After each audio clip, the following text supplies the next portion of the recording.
First of all, we're going to get a half a cup of unsalted butter, softened. Then we're going to follow it up by 3/4 of a cup of make sure it's packed, light brown sugar. Make sure your cup is packed where not one more grain can fit in each cup. And here I have the 1/4 cup scoop here. So I'm getting 3 of those, which makes 3/4 of a cup.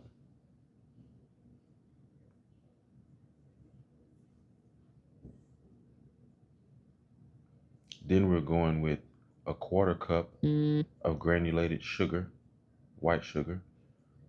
So we're going to mix this until it's pasty, almost creamy.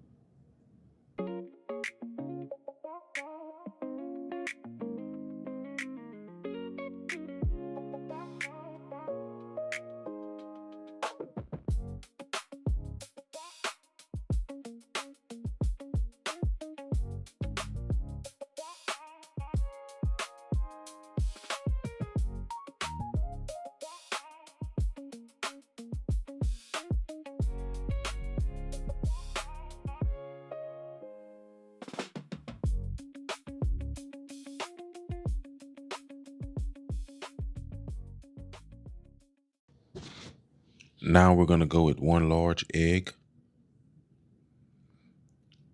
and also 2 teaspoons of vanilla extract. Doesn't matter the brand.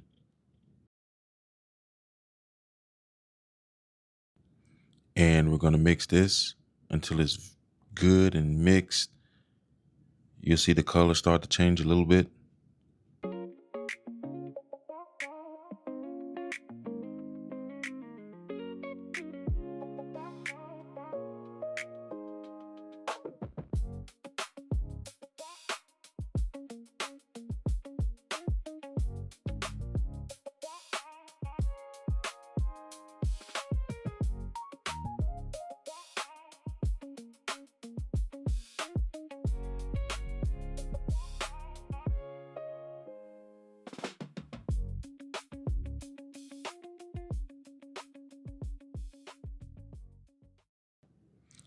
And this is what it should look like. Nice and creamy, almost like a peanut butter of some sort.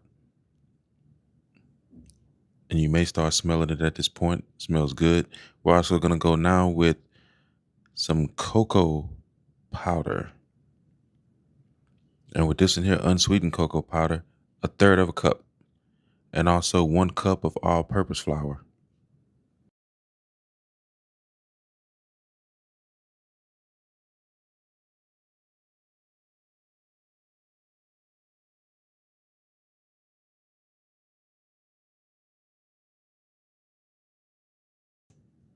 Now we're going to go with a 1/2 teaspoon of baking soda.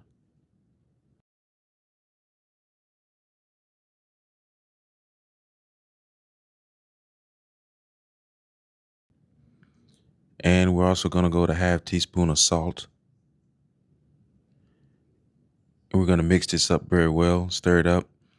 Make sure you don't overmix it. I would say just mix it until there's no flour being shown. So everything should be one solid uniform color.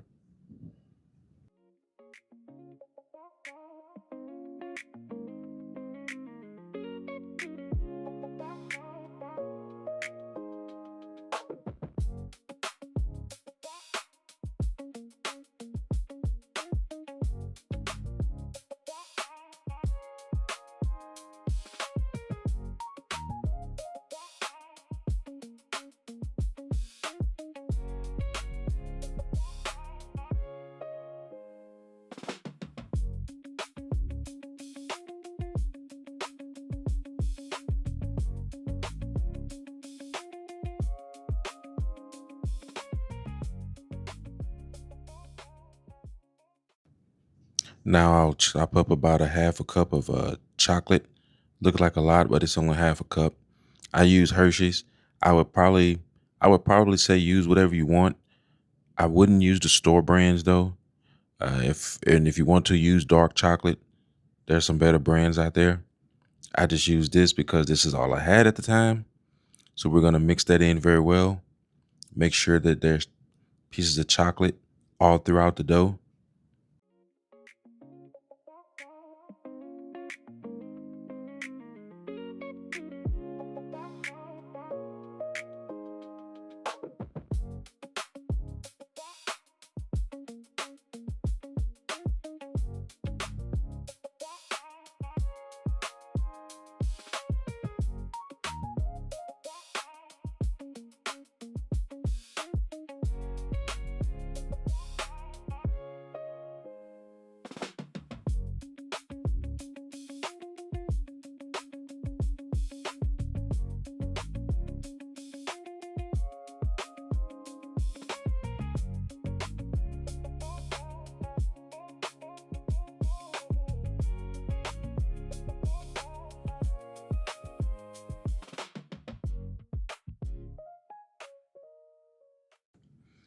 And this is what we should be looking like.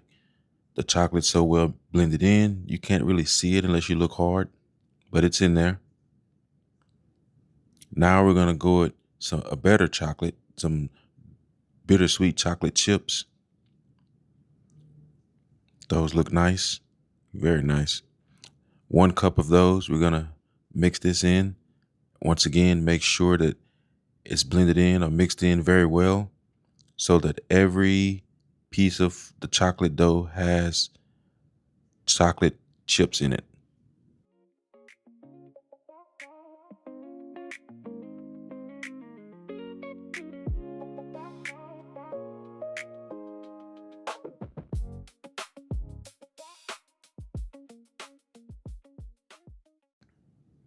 And I can tell you when you get to this part, it's going to start smelling good. It's going to start making you want to go ahead and put it in the oven and bake it so you can eat it. But there's a step or two we have to hit before we get to that point. So what we're going to do is we're going to get an ice cream scoop. And we're also going to get Ziploc bags. You can use Ziploc bags. You can use trays. Sometimes I use the trays or cookie sheets. And we're going to scoop it into decent sized balls. We're going to put it in the Ziploc bag, or like I said, if you're using a cookie sheet, you're going to lay them in the cookie sheet as if you're going to bake them, but we're not going to bake them yet. And then what we're going to do is we're going to freeze these in the freezer. What I did with these is I froze them all night. So at this time, it's about midnight. And what I'm going to do is I'm going to get them out the next morning around 10 a.m. You can see how it looks there. So this is the next morning around 10 a.m. And you can't really tell, but they are frozen. These are pretty solid. Look at that, looks good. It almost looked like a brownie at this point. Still smells good. And I have the oven heated up to, or preheated to 375 degrees Fahrenheit. And after about 16 minutes of baking, this is what they look like. And I'm also going to add some more chocolate chips to it, some semi-sweet chocolate chips. So remember, 375 degrees Fahrenheit, 16 minutes. And this is the outcome. I don't know, maybe it's therapeutic for me to put all these chocolate chips on the cookies, but I really enjoy doing that. I love the smell. I love the look. I like my cookies a little thicker. There's nothing wrong with a thin cookie as long as it tastes good. But I like something that's eye-popping. Something, if they're sitting in a display case, people will stop immediately to see what it is.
And this is the final product.